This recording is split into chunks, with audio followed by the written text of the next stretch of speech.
Good evening, everybody. It is October 6th, 4:30ish, thereabouts. It's been a day. Actually, it's been a week. Let's just put it this way. Work for the most part, except for today, was really good. Today was kind of like one of those, okay, we can't do this, we can't do this, we can't do this because we're waiting for our delivery, which did not come until after 11 a.m. So there's just a couple of things I couldn't have, in my venue. Other than that, and having to work, I'm not complaining because I enjoyed it, work by myself. At the end of the day, when we tally up how many people we served, it was like under my name, I did 35 people because I was by myself. And I was just kind of like, I did that many people alone? Wow. Didn't realize I did that many people. Didn't feel that many people, but it was. So this evening, before coming home, Lily wrote down on a little sheet of paper and kept it, by the register, a list of things that I need to do tomorrow for Food-Wise. So tomorrow morning is going to be interesting. I don't know if I'll be alone or not. I found out Tuesday that I'll probably be working by myself because they have a huge catering event going on for the next, basically all week long. They've had a huge catering events, but Friday must be the big one because it's Thursday, Friday, Saturday, because it's homecoming weekend. So I'm hoping Friday, since I'll be by myself and it's one of our busiest days like today, because of homecoming event and whatnot, I won't have as many customers, but I won't know that until Friday. Now, most of you guys probably already heard from Jerry. If you're just a member on my channel, I will tell you what happened. Yesterday morning, shortly after I got to work, or shortly before I opened up my venue, somewhere around 10:30 in the morning, Jerry got notification from her sister out in New York that the oldest nephew in the family, at the age of 29, passed away due to COVID. Now, I'm usually not one to jump on a soapbox and whatnot about COVID and whatnot. I said my piece and left it alone, but this hit home. This hit literally in the heart, so to speak, of the family. I mean, last year, Robert, her brother, passing away because of COVID-related emphysema or pneumonia. I think it was pneumonia. That was one thing. But this was a 29-year-old kid. I don't want to just call him a kid, but 29 years of life, had plenty more life to give and learn and explore and whatnot, snuffed out because of a virus that could have been contained, dealt with, and snuffed out. But because people, especially here in America, I don't know about anywhere else, don't want to listen to the CDC, want to think it's a government conspiracy or whatever BS that they're thinking or talking about or whatnot. And I'm like, no. You live in a big city. You're surrounded by people. You're crammed into subway systems or buses. Wear your mask. Go get your shots. Go get your vaccines. Go get the third one if they're available. If not the third one and you already have the first two, get your flu shot. It's not a joke anymore. It's not a laughing matter. I mean, it's going on, 2 years now? since the very first breakout. And now we've got a UK variant, a South American variant, and an African variant. And I think there's one more, and I can't remember if there's one more or not, but still.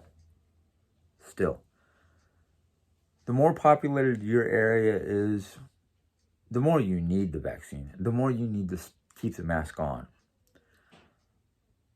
I'm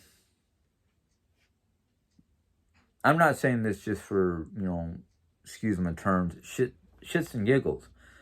I'm saying this because it's severe. And anybody who's lost a close and dear friend or family member have either already gone out to get the vaccine or continuing to wear the mask. And if they're not, how much harder does it need to hit your family before you realize, yeah, this is not a joke. It doesn't matter how healthy I feel, I need to get it, because that's basically what happened with Joe. His mom kept on saying, get the vaccine. Go get the vaccine. Yes, I'll do it. And then boom. Comes out of nowhere and gets him.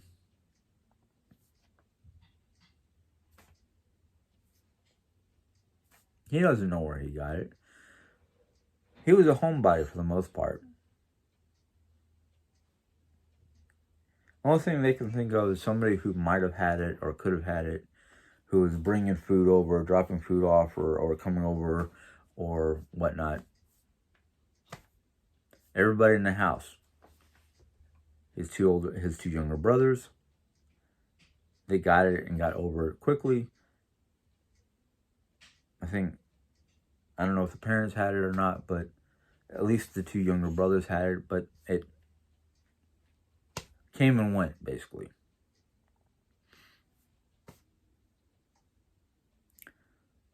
When you live in a tight-knit household or family, and there's always friends or whatnot coming over to visit, you want to get it. His one younger brother got it from his job because he worked in the correctional system in New York, and that's how he got it. But it was nipped in the bud ASAP, and then they forced him to get the shots because either he gets the shots or he doesn't have a job.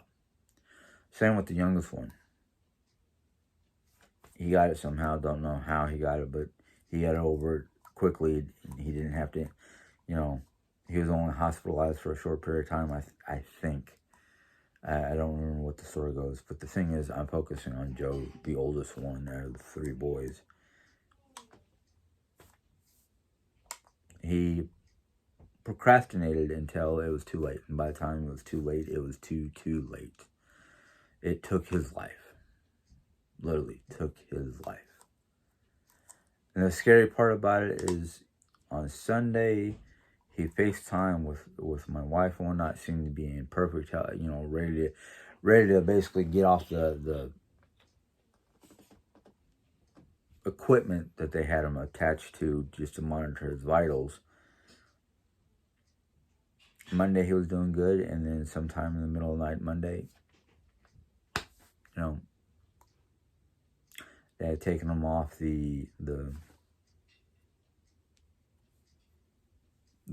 tube that was down his throat to help him breathe and whatnot, because he was starting to be able to breathe on his own.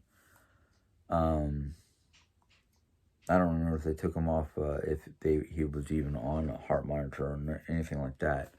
But according to the nurses, they came in to check on him and get his meds and check on his equipment and whatnot, and he was gone. The husk was there, but the soul was home. So,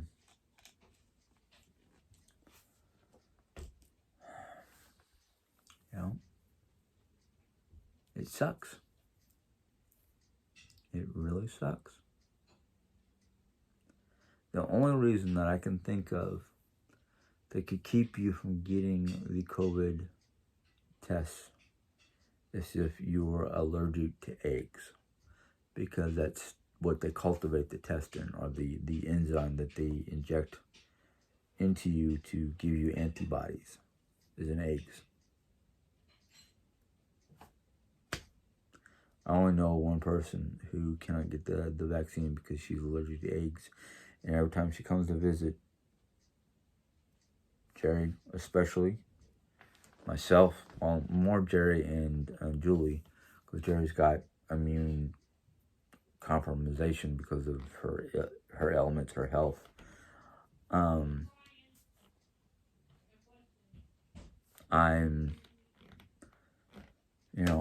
I'm in and out of environments that if I was going to get COVID, I would have had it before now. I don't have it, thank God.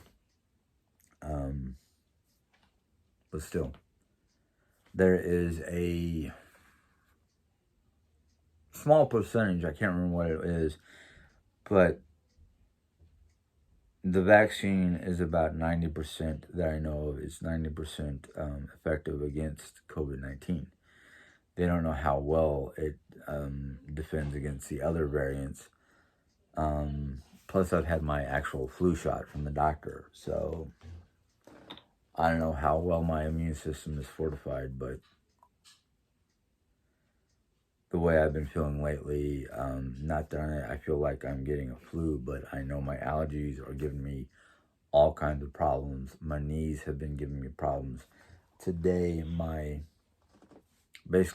I thought I've had like, I don't know if it's a migraine headache or what, but earlier today, from like the base of my skull to basically all the way to my sciatic nerve region, that was causing some pain issues and whatnot in my left buttocks. I've been hurting. My body hurts. But I'm pushing to be better, to be to work as much as I can without being burnt out. But at the same time, I have to start watching my health issues, because all the things going on, my mind and then my spirit and then my body is just kind of like, don't know which way to go. But I'm trying. I'm trying to do the best I can for all the right reasons. I'm trying to put my best foot forward for all the right reasons. And there are some days I feel and know that I'm doing good, and there are other days where I just kind of go, I'm sorry. If I wasn't doing good enough, I apologize, because I'm hurting. I've got this on my brain and that on my brain, and don't know exactly what's going on 100% on Jerry's side. She has 2 appointments tomorrow to get all her ducks in a row, put it that way, and decide where to go from there, or what can we do, or what does the doctor say we can do compared to what we can't do, or do we have to make certain changes for, Jerry to have a wheelchair or something like that? Do we have to make certain kinds of dietary changes to fortify her body with the proper foods? Things of that nature. So it's kind of like, she has a 10:30 appointment and then a 2 p.m. appointment, and she wants me to come to the 2 o'clock appointment. I've talked to my supervisors, and I said, if you need a day off or some time off to be with your wife for her appointments, let us know. We'll adjust for it. Especially my direct supervisor, she was like, if you need to take tomorrow morning off because of your wife's appointment, you have my number, get a hold of me. And I was like, I'll figure it out tonight, and I'll try to send you a message or something like that for the before 8 p.m. Definitely before 6 a.m. because if I don't give them a message by at least 5:30, they're going to expect me to be there at 6, and I don't want to just wait until the last minute. I hate doing that. But it kind of sounds like the 10:30 appointment is not necessary for me to take time off or take the time off, the day off. Dre would rather have me work for the factor we need the money. But she wants me to try to be there as quickly as possible after 2. So the worst case scenario on my brain right now is I tell my supervisor and whatnot that I will be there for the morning time, but I need to be out by at least 1:50, 1:55, so I can be 1:50 would be better because it'll probably only take me about 5 minutes to get from my job to Mercy.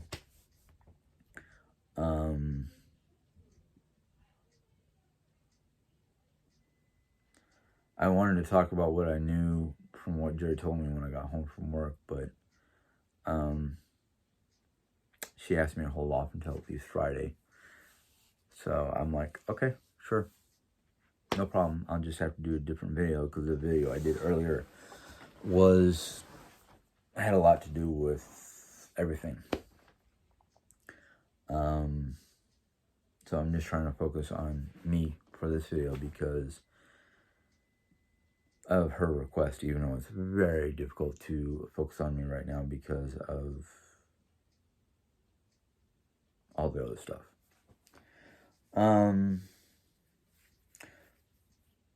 I did have an interesting, well, not really an interesting conversation because I didn't get to talk to the person yet, but my wife's friend in Florida is she's a school teacher, first off. Excuse me. Gas bubbles. She's a school teacher down in Florida, down in Vero Beach. And I found out yesterday, I found out a month or so ago that she is a foreign exchange student sponsor. So she got to sponsor 2 foreign exchange students. Well, one of the first 2 did something which was against the rules and regulations, so she had to get sent back to her home country. And then she got a new second one, and she called us yesterday because her friend in Florida told this new girl that she has a best friend whose husband is interested in Norway. This young lady is from Norway, and I went, I want to pick, how can I get, when can I take the time to speak to this young lady without being interrupted so I can ask her a bunch of questions that are on my mind about modern day Norway? I've read the histories, I've seen the maps and whatnot, I've seen some gorgeous pictures from Norway. I mean, little fishing villages that are on the fjords and, pictures of various different cities or towns covered in snow with the waterways not frozen over, but the waterways were still usable. And I'm like, oh, man. And then the pictures of Upper Norway where they have some small villages and whatnot along the Atlantic Ocean that are inside the Arctic Circle, and there was a bunch of pictures of that area during the Aurora Borealis in wintertime, and I just kind of you're giving me even more reasons to want to go to Norway. It's just like, So now I'm finding out about this young lady who's being sponsored by our friend in Florida, and I'm just like, she's from Norway? Give me the phone. No. Give me the phone. No, next time. I'm like, so I'm like, I want to know where she's from. I want to know how they pronounce Hagee, because I know I'm mispronouncing it. I know here in America we pronounce it Hagee, but I think it's Hugie or Huga, or I want to know exactly from a Norwegian how you pronounce that. I want to know if she knows anything about the Oslo longship that is practically intact. Or is it Oslo? Well, I know it's in Oslo, Norway, at a Viking museum, or part of the museum they have on Nordic or Norse history. And I'm just like, oh man, I want to know what they teach them. I want to know when they, do they teach certain classes on this stuff? Is it part of their history lessons? Things of that nature. So I'm just kind of like, I want to talk to this young lady. I want to pick her brain. But I'm like kind of ecstatic about that, because then I can really pick a Norwegian's brain on all the different things that I've been thinking about or wanting to know, or what level of teachings they have about the Norse ancestry, or not Norse ancestry, Norse history, things of that nature. So I'm just kind of like, that affector. It's like, how much do I have to pay you to have you send me a history book from your country in English? Because I can't find a lot here in America that is not just about a specific area. Like most of the history books I find here in the United States are about the Norse, the Vikings, not about the history of, specific information from Norway. So it's kind of like, Actually, you know what? If I could pay her to send me a Norwegian history book in Norwegian, I can find a way. I have a program on my phone that will read the material and translate it for me. So, yeah. But I'm just kind of like, how much money can I pay you to send me authentic cookbooks and authentic history information, and not the American equivalency of just one aspect of Norway?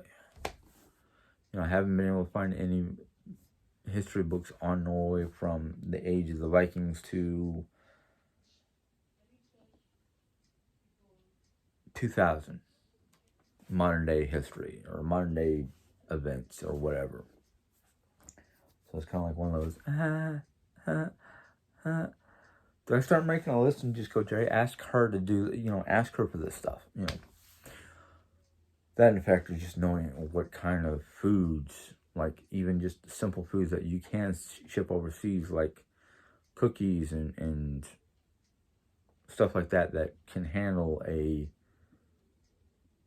shipping to the United States.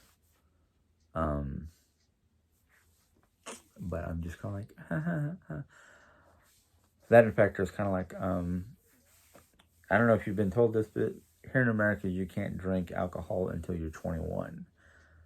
So please don't, please don't do anything like that. Of course, I have a feeling, because the way it sounded, these foreign exchange students are either high school level or freshmen in college, staying with a American sponsor through some sort of program, which makes me kind of go, if I can clean out, if and when Jerry is capable of doing it, if we can clean up the guest room a little bit, maybe change, I don't know. It's kind of like one of those things where it's like, if not looking for mom to leave or anything like that, if Jerry Ann and I were living in mom's side of the house and mom's office space became Jerry's craft room, and I kept this as my personal space, we would have, or change the one guest room as my personal space, put the armoire in here, make Jerry's craft room and this room into guest rooms, We might be able to do something like that. Sponsor or just, no, because that doesn't have a light. That doesn't have a window. It can't officially be considered a guest room or a bedroom because it has no closet and no light. But if Jerry's craft room was down there, and the bedroom, Mom's bedroom is so big that I can probably put a small office space in there and leave this as just a, I don't know. No. Take out this faux wall, turn this the big room into the dining room like it was before it had the faux wall. Still have the craft room and our old bedroom as guest rooms. We could possibly sponsor foreign exchange students. But I don't know if our friend in Florida does it because she's a teacher. Anyhow, sorry, I'm rambling because my brain started going, oh, what, wait a minute, what if, because I would love to have, like,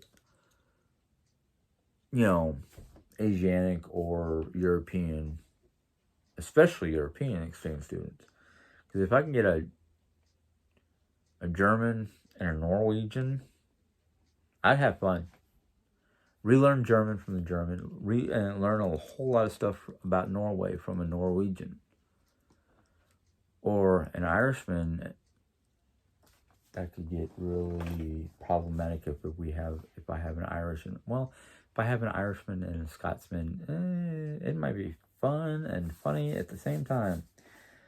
But anyhow, sorry about my ramblings. I get overly excited about certain thoughts and aspects, and I go down the rabbit hole. But yeah. But anyhow, even though I didn't talk about Jerry Ann's current